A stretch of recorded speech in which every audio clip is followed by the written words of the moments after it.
Hey everyone, welcome back to my channel. So আজকে পুরুলিয়াতে second day. আজকে ঝালদা সার্কিটটা মোস্ট প্রবাবলি আমরা ঘুরবো। এখন বাজে 6:01। তো সবাই ফোন করে ডাকাডাকি শুরু করে দিয়েছে। আর এখন চা হবে, চা নিজেরাই করে খাচ্ছি কেটলিতে। সবাই চা পাতা এনেছে, কেটলি আমরাই এনেছি। তো এখনও ফ্রেশ হয়নি, এখন উঠবো, ফ্রেশ হব, ব্রাশ করব। ভীষণ ঠান্ডা এখানে, আর গরম জলও প্রোভাইড করছে না। তো দেখা যাক কেটলিতে গরম করে করে স্নান টান করতে পারি কিনা, দেন ফ্রেশ হয়ে আবার ভিডিওটা কন্টিনিউ করছি। এইখানে আমি একটু ব্যালকানিতে এসছি, আর সব গাড়ি দাঁড়িয়ে আছে, প্রচুর ট্যুরিস্ট এসছে। আর এখানে মামা আর বিশু কাকু হেঁটে বেড়াচ্ছে। তো মামা আর বিশু কাকুকে ডাকলাম, আমি বললাম আমিও তোমাদের সাথে যাব। এখন 6:30 বাজে, এখন যাচ্ছি একটু ওয়াচ টাওয়ারে, কারণ এখানে একটু হালকা হালকা রোদ আছে আর ঘরে থাকতে ভালো লাগছে না। দেখি ওয়াচ টাওয়ারে ঘুরি ফিরি, তারপর সবাই মিলে একসাথে এলে চা খাবো। একবার খাওয়া হয়ে গেছে অলরেডি, আবার পরে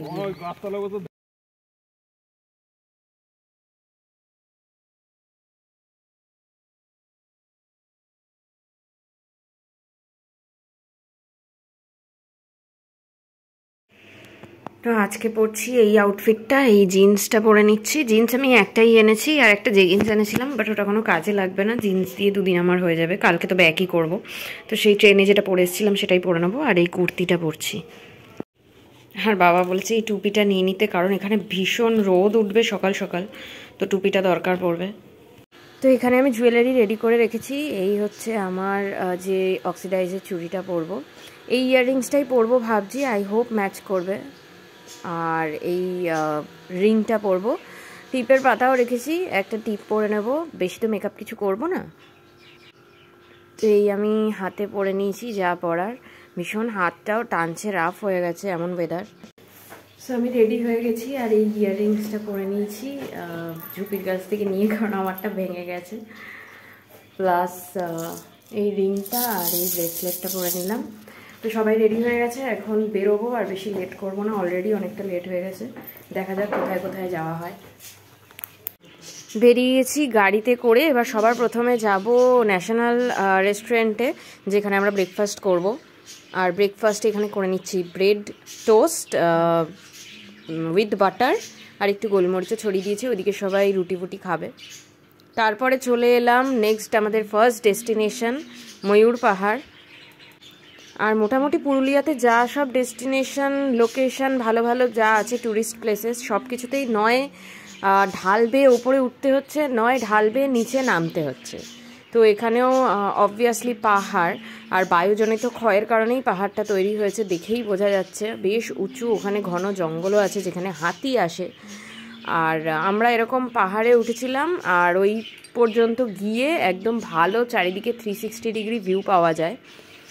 তো বাবারা যাচ্ছিল ওয়াচ টাওয়ার, বাট অবভিয়াসলি আমাকে নিয়ে যায়নি। আমি জানি না এই জায়গাটা কেন বানানো হয়েছে, বাট জায়গাটার অবস্থা খুবই খারাপ, মানে সবাই দেয়ালে লিখে লিখে খুব খারাপ অবস্থা করে দিয়েছে। আর এরকম একটা ফাঁকা স্পেস ছিল, আমি জাস্ট ভেতরে গিয়ে একটু দেখলাম। আর এখানে অনেক বড় বেশ ট্যুরিস্ট লজ ছিল। আমরা নেক্সট লোকেশন গেছিলাম মার্বেল লেক বা মার্বেল রক যেটাকে বলে। চারিদিকে অনেক দোকানপাট ছিল, আর এই হচ্ছে মার্বেল রক। ভীষণই সুন্দর লাগছিল দেখতে। এটা কৃত্রিম উপায়ে তৈরি, প্রাকৃতিক নয়, বাট এখানে ইকো হচ্ছিল আওয়াজ। আর আমি এখানে টুপি পরে নিয়েছিলাম, কারণ ভীষণ রোদ ছিল। তো বাবা বলেছে টুপি পরে তারপর যা খুশি কর। আর সবাই মিলে ফটোশ্যুট করছিল বসে, আর এখানে এত হাসাহাসি হচ্ছে, সবাই ফটো তুলছিল নিতা কাকু আর কাকিমার। তো নিতা কাকু এরকম পোজ দিচ্ছিল বাইকে বসার মতো। আর এখানে সবাই একটু বসেছে, রেস্ট নিচ্ছে চা খাওয়ার জন্য। দেন নেক্সট লোকেশানে আমরা চলে গেলাম বামনি ফলস। আর বামনি ফলসে দেখতেই পাচ্ছ কীরকম সিঁড়ি, এইরকম মানে ফার্স্ট স্টেপ অবধি এইরকম সিঁড়ি প্রায় 300 থেকে 400টা। আর তারপর কোনো সিঁড়ি নেই, জাস্ট পাথরের ধাপ ধাপ কাটা, ওইটা হচ্ছে লাস্ট স্টেপ। তো দেখতেই পাবে এখানে খুব সুন্দর জলটা বয়ে যাচ্ছে, দেখা যাচ্ছিল ব্রিজ টাইপের করা, ওদিকে একটা কাঠের সাঁকো টাইপের করা রয়েছে। তো ওখান দিয়েও অনেকে যাচ্ছিলো, ফটোশ্যুট করছিল। আমরা আর ওদিক দিয়ে যাইনি, কারণ ওখানে ভিড় বেশি ছিল। জলের মারাত্মক স্রোত, এখানে দেখেই বুঝতে পারছো। ওই যে কাঠের শেকোটা। আর এখানে সব অনেক ছেলেমেয়েরা এরকম ফুল বানাচ্ছিল আর কি, এরকম পাতা দিয়ে দিয়ে। তো এইটা হচ্ছে ফার্স্ট স্টেপ বামনি ফলসের। এখান থেকে এইটুকু ঝর্নার পোর্শনই দেখা যায়। তো আমরা এটা দেখছিলাম, বাট আমাদের ইচ্ছে ছিল একদম নিচে যাওয়ার। তো এইটা হচ্ছে লাস্ট স্টেপ, ফাইনাল স্টেপ, যেখানে আমরা বাবা, এই দেখতেই পাচ্ছ রাস্তাটা কীরকম। আমি, বাবা আর দুজন বাবার বন্ধু নেমেছিলাম। বামনি ফলসে 400টা সিঁড়ি, আর পাথরের স্টেপগুলো বয়ে বয়ে দম বেরিয়ে গেছে। এখন সব ব্যাক করছি, চলেই এসেছি, অলমোস্ট খুব কাছাকাছি আছি। আর বাকি অনেকে নিচে রয়েছে, তো আমরা দাঁড়িয়ে দাঁড়িয়ে একটু রেস্ট নিয়ে জল খেয়ে তারপরে উঠছি, কারণ এর পরে আরও লোকেশানগুলো আছে। যাবো, একটু বসবো, হাঁপ উঠে গেছে, একটু রেস্ট নেবো 10-15 মিনিট, তারপর বেরিয়ে যাবো। বাবা, এই আমার একটা শখ ছিল। দাও দাও, ছেড়ে দাও। তো আখের রস খাবো বলার পর বাবা আখের রস এনে দিয়েছিল, খেয়ে একটু শান্তি পেলাম। তারপর নেক্সট লোকেশানে গেলাম, তুর্গা ফলস। আমি আর নিচের দিকে নামিনি, 50টা সিঁড়ি বলছিল, বাট খুব বাজে স্টেপ কাটা ছিল। তো তার পাশেই ছিল খুব কাছাকাছি তুর্গা সেচ প্রকল্প। এটাই হচ্ছে সেই জায়গাটা। যদিও এখন বর্ষাকাল নয়, তাই ড্যামগুলো দেখতে অতটা ভালো লাগছে না, বাট স্টিল ঘুরতে এসে এটাই মজা। ছবি তুললাম, ভিডিও তুললাম। তো এখান দিয়ে নেক্সট লোকেশানে যাচ্ছিলাম, আর এখানে লোয়ার ড্যামটা দেখা যাচ্ছিল। আমাদের নেক্সট লোকেশান ছিল লহরিয়া শিব মন্দির আর লহরিয়া ড্যাম। তো শিব মন্দিরটা ভীষণ সুন্দর ছিল, আর শিব মন্দিরের সাথে সাথে এখানে মানে অনেক মেলাও বসেছিল আশেপাশে। এখানে একটা বট গাছ ছিল, যেখানে সবাই মানত করে তাগা বাজছিল। এখানে শিব মন্দিরটাতে আজকে বিয়ে হচ্ছিল। তো ওই দিকে ছিল একটা রাধাকৃষ্ণের মন্দির, ওই মন্দিরটাও খুব সুন্দর ছিল। এই মন্দিরটা ভীষণই সুন্দর, রাম সীতা লক্ষ্মণের মন্দির ছিল। ভীষণ সুন্দর করে বাইরে কাজ করা রয়েছে দেয়ালে, ওপরের দিকে দেখতেই পাচ্ছ সবাই। আর মন্দিরে ফটো ভিডিও তোলা সবই অ্যালাউড ছিল। তো এরকম একটা ভিডিও আমি ঝুপিকে বলেছিলাম, আমি তো ঢুকতে পারবো না মন্দিরে, কারণ আমি জুতো খুলতে পারবো না। তো ওই গিয়ে ঢুকে এই ভিডিওটা একটু সোজা হয়ে গেছে। তো যাই হোক, এই ভিডিওটা তুলে দিয়েছে, তো অ্যাটলিস্ট তুলে তো দিয়েছে, সো থ্যাঙ্কফুল টু হার। এইদিকে বিয়ে হচ্ছিল আর প্রচণ্ড ভিড় ছিল বাইরে, তো কিছু দেখাও যাচ্ছিল না। বাট এই হচ্ছে বউ, নতুন বউ, আর ওইদিকে বর বসেছিল। তো আমাদের ওখানে সবাই গিয়ে ফটো ভিডিও তুলছিল। আর ঝুপির বাবা নিতা কাকু বউকে আবার 500 টাকা দিয়েছে, যে বিয়ের পর শাড়ি কিনবে তাই। এরপরে আমরা চলে গেলাম লহরিয়া ড্যাম দেখতে। তো লহরিয়া ড্যামটা খানিকটা এরকম ছিল, অনেকটা হেঁটে গিয়ে দেখলাম। আর সব থেকে ভালো যেটা ব্যাপার সেটা হলো আমরা একটু আগে এসে গেছি, বাট আর 2 উইকস পরে যখন এখানে পলাশ ফুল ফুটবে তখন এই জায়গাটা দেখতে খুবই সুন্দর লাগবে, কারণ এখানে দেখতেই পাচ্ছ পলাশ গাছ ভর্তি চারিদিকে। আর এই হচ্ছে আসল ড্যামটা, যেটা বর্ষাকালে দেখতে অবভিয়াসলি খুব সুন্দর লাগে, কারণ লক গেটগুলো খোলা হয়।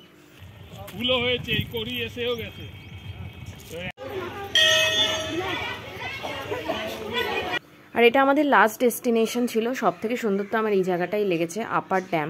ভীষণ রোদ্দুর ছিল। এখান থেকেই বেসিক্যালি জলবিদ্যুৎ সব থেকে বেশি প্রথম চালু হয়েছিল, শুরু হওয়া।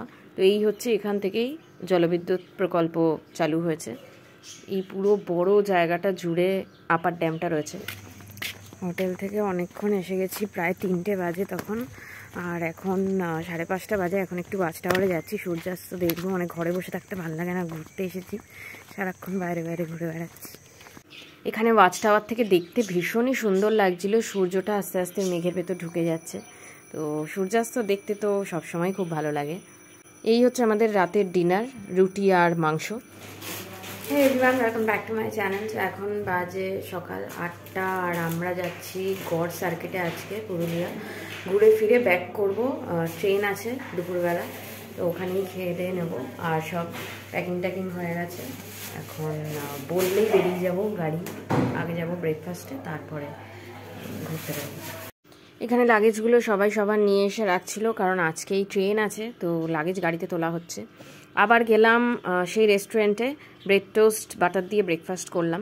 দেন আগের দিন আমাদের একটা লোকেশন ঠিক করা ছিল সীতাকুণ্ড, যেটা আমরা আনফর্চুনেটলি দেখতে পারিনি, কারণ মিসকমিউনিকেশন হয়ে গেছিলো ড্রাইভারের সাথে। তো ড্রাইভার সবার প্রথমে আমাদের এনেছিল সীতাকুণ্ড দেখাতে।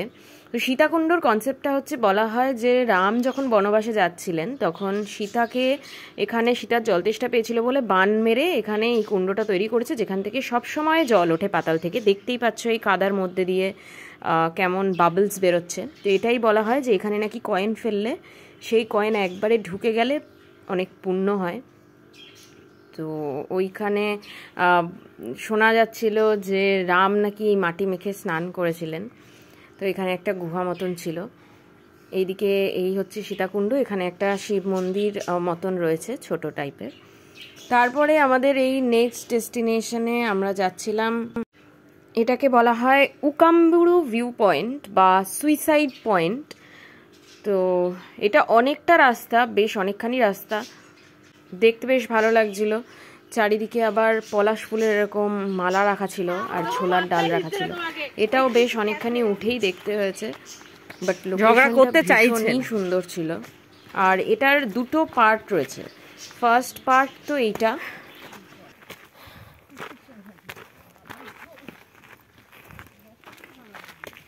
খালি ওঠো আর ওঠো। এই হলো ফার্স্ট লোকেশন। তো ভীষণই সুন্দর লাগছে এই লোকেশনটা, আর সবাই এসে ফটো ভিডিও তুলছিল, স্বাভাবিক ব্যাপার। বাট এত ভালো লাগছিল জায়গাটা দেখতে, মনে হচ্ছিল যে ক্যালেন্ডারে যেরকম সিনারিগুলো থাকে পুরো সেরকম সিনারি। আর আমিও বলছিলাম, বাবাকে ওখানে পাঠিয়েছি, বললাম যে তুমি দাঁড়াও গিয়ে ওখানে কয়েকটা পিকচার্স ভিডিও তুলে দিই, তারপরে আমার তুলে দিও। তো এটা হচ্ছে নেক্সট লোকেশন। আর এই দিক থেকে মানে যখন যাচ্ছিলাম ক্রস করে ওই জায়গাটা দেখতে আরও অনেক বেশি সুন্দর লাগছিল। আর আশেপাশে সব পলাশ শিমুল গাছ রয়েছে, দেখতেই পাচ্ছ। যখন ফুল ফুটবে তখন কত সুন্দর লাগবে দেখতে।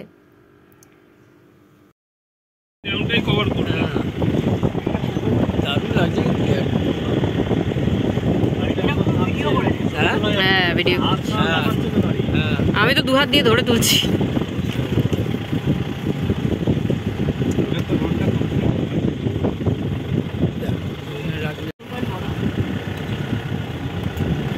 পুরোটাই কভার করবে। আমরা উপর থেকে এই রাস্তায় ওই পৌটায় উঠেছিলাম, ওখান থেকে আমরা দেখছিলাম এই রাস্তাটা এরকম। ড্রাইভাররা এখানে একটু চা খাওয়ার জন্য দাঁড়িয়েছিল। তো এখানে দেখছিলাম, আমরা বাইরে চলে এসেছি, একটু হাঁটাহাঁটি করছিলাম। সব গরু বাছুর বাড়িতে যারা পোষে আর কি, এখানে তো পশুপালনটাই আসল কাজ, তো তার জন্য খাবার নিয়ে যাচ্ছিল সব। আগের দিন এত বিভৎস রোদ ছিল সাইট সিংয়ের সময়, আর আজকের ওয়েদারটা এত সুন্দর ছিল, হাওয়া দিচ্ছিল, চুল টুল উঠছিল। তো দাঁড়িয়ে অনেকক্ষণ দেখছিলাম, তারপরে বেরিয়ে গেলাম নেক্সট লোকেশনের জন্যে। আর প্রচুর দূর ছিল এই লোকেশনটা, 3-4 ঘন্টার ডিস্টেন্স ছিল, আর রাস্তাটাও বেশ খারাপ ছিল। তো যাই হোক, ফাইনালি পৌঁছে গেলাম। এটা হচ্ছে জৈন মন্দির অ্যাকচুয়ালি, মানে ঠিক মন্দির নয়, বাট পুরনো স্থাপত্য যেগুলো জৈনরা বানিয়েছিল। আর জৈনদের যখন আক্রমণ করা হতো তার জন্য ওরা অনেক ব্যবস্থা রেখেছিল, যে যাতে পালিয়ে যেতে পারে গুহার মধ্যে দিয়ে। এখানে শিবের পুজো করা হতো, তাই এই শিবলিঙ্গ টাইপের একটা পাথর দিয়ে গুহার মুখটা আটকে দেওয়া হয়েছে এখন। আগে এই গুহা দিয়েই ঢুকে এখান দিয়ে বেরিয়ে জৈনরা পালিয়ে যেত আক্রমণ হলে। তো এই হচ্ছে সেই স্থাপত্য পুরনো। আর মন্দির, এটা শিব মন্দির, যেখানে খুবই ছোট একটা শিবলিঙ্গর পুজো করা হচ্ছে। এখানে সব শিমুল ফুল ফুটেছিল, অনেক বড় বড় শিমুল ফুল, সব মাটিতেও পড়েছিল লাল শিমুল ফুলগুলো, বেশ ভালো লাগছিল দেখতে। এই যে সেই ছোট্ট শিব ঠাকুর, আর এই সেই মন্দির যেটা অলমোস্ট ভগ্ন প্রায়, কারণ এগুলোর অতটা ভালো করে সংরক্ষণ হয় না। তো এই সেই জৈনদের মন্দির আর সব ঠাকুর, অনেকগুলো ঠাকুর ছিল এখানে পর পর, দেখতেই পাচ্ছ সব। আমি যতটা পেরেছি জুম করে ভিডিও তোলার চেষ্টা করেছি।